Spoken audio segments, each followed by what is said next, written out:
नमस्कार मित्रों, एईपीएस संचालक के लिए ये एक बहुत महत्वपूर्ण वीडियो है। हम आपके लिए लेके आए हैं कि रिटेलर के साथ भी फ्रॉड हो सकता है। अगर आप किसी भी कंपनी का आईडी चलाते हैं, अगर ग्राहक ने 10,000 का विड्रॉल किया तो आपको 20,000 भी देना पड़ सकता है। जी हाँ, बिल्कुल आप सतर्क रहिए। ये वीडियो एजुकेशन पर्पज से है। चैनल को अगर अभी तक आपने सब्सक्राइब नहीं किया है तो निवेदन है हमारे साथ जुड़ जाइए ऐसे ही बैंकिंग अपडेट पाने के लिए। चैनल को जरूर सब्सक्राइब करें और एक लाइक डिसलाइक की उम्मीद रखते हैं आप लोगों से। एईपीएस संचालक आधार कार्ड के माध्यम से या एटीएम कार्ड के माध्यम से ट्रांजैक्शन करते हैं। कई बार ट्रांजैक्शन आप ग्राहकों को पैसे सक्सेसफुली दे देते हैं, लेकिन हम रिटेलर बंधु एक छोटी सी गलती के कारण ग्राहक अगर 10,000 का विड्रॉल किया है तो आपको 20,000 भी देना पड़ जाएगा। ऐसा होता है, कई सारे रिटेलर के साथ होते रहता है। तो ये समस्या ना हो, इसके लिए हम बात करेंगे। यह वीडियो सिर्फ और सिर्फ एजुकेशन पर्पज से है। हम आपको बता दें कि रिटेलर के साथ भी फ्रॉड हो सकता है, ये कस्टमर कर सकता है। आज को विड्रॉल किया मान लीजिए, और 10 दिन बाद अगर वो कस्टमर कहे कि हमें पैसा नहीं मिला तो आपके पास कोई जवाब नहीं होता है। मैं बार बार रिटेलर बंधु से विनती करता हूं कि डायरी मेंटेनेंस क्या कीजिए, मैं बार बार बोलता हूं।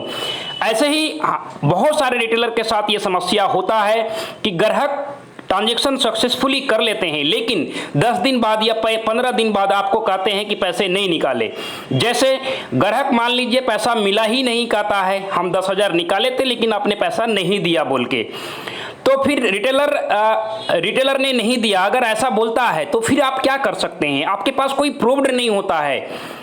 तो हम आपको बता दें कि लिखतन के आगे बख्तन नहीं चलता है। आप कितनों भी कुछ कहेंगे तो कोई भी नहीं मानेगा, क्योंकि जब आप विड्रॉल करते हैं तो ऐसा नहीं है कि वहाँ पे पूरे गांव समाज बैठा हुआ होता है आपके लिए हेल्प करने के लिए। तो रिटेलर बंधु के हित में मैं आपको इस वीडियो को पूरा का पूरा समझाने वाला हूँ कि कई बार ट्रांजेक्शन जब आप करते होंगे तो आपके साथ भी कई बार ऐसा होता होगा कि ट्रांजेक्शन ग्राहक को आपने पैसा भी दिया, सक्सेसफुल भी हो गया, 10 दिन बाद आके कहता है कि पैसा नहीं मिला। जब आप कहते हैं कि मिल गया, दे दिया, जो भी कुछ कहेंगे, लेकिन कस्टमर नहीं मानते हैं तो कस्टमर एक ही लाइन में एक ही शब्द बोल के चला जाएगा, रुको मैं बताता हूं। इस बात का मीनिंग क्या है जरा आप समझिएगा। एईपीएस संचालक सक्सेसफुली अगर आपने ट्रांजैक्शन कर दिया, अगर ग्राहकों को पैसा दे भी दिया, अगर आपके पास कोई सबूत नहीं हो, मेन प्रॉब्लम होता है सबूत नहीं हो, डायरी मेंटेनेंस ना करना। ग्राहक चला जाएगा दौड़े दौड़े बैंक जाने के बाद कहेगा कि 10,000 का अमाउंट हमारा अकाउंट से कट गया है 10 दिन पहले, ठीक है, जो कि हमारा नॉलेज से बाहर है, हमने पैसा विड्रॉल नहीं किया। ऐसे में बैंक जो है उस ट्रांजैक्शन के विरुद्ध एक कंप्लेन रेज कर देगा।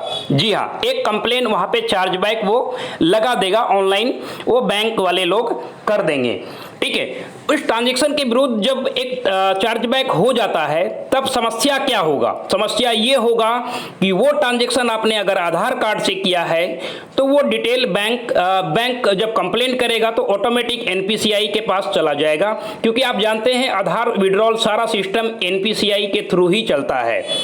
एनपीसीआई एईपीएस जो सिस्टम है ये एनपीसीआई द्वारा विकसित किया गया भुगतान प्रणाली है, आप जानते भी हैं, बहुत सारे रिटेलर जानते हैं। ये एनपीसीआई के पास कंप्लेन चला जाएगा कि भाई एईपीएस के माध्यम से ट्रांजैक्शन हुआ है, तो ये कौन सा रिटेलर ने क्या किया वो जानकारी आपसे फिर एनपीसीआई मांगेगा।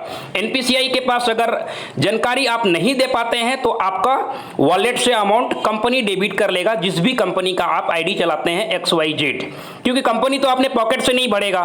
तो आपको इस फॉर्मेट में जो है पूरा का पूरा कस्टमर का डिटेल आपको भरना है, जैसा कि स्क्रीन पे आप देख पा रहे हैं। सेम इसी फॉर्मेट पे काफी नॉर्मल डिटेल है भाई।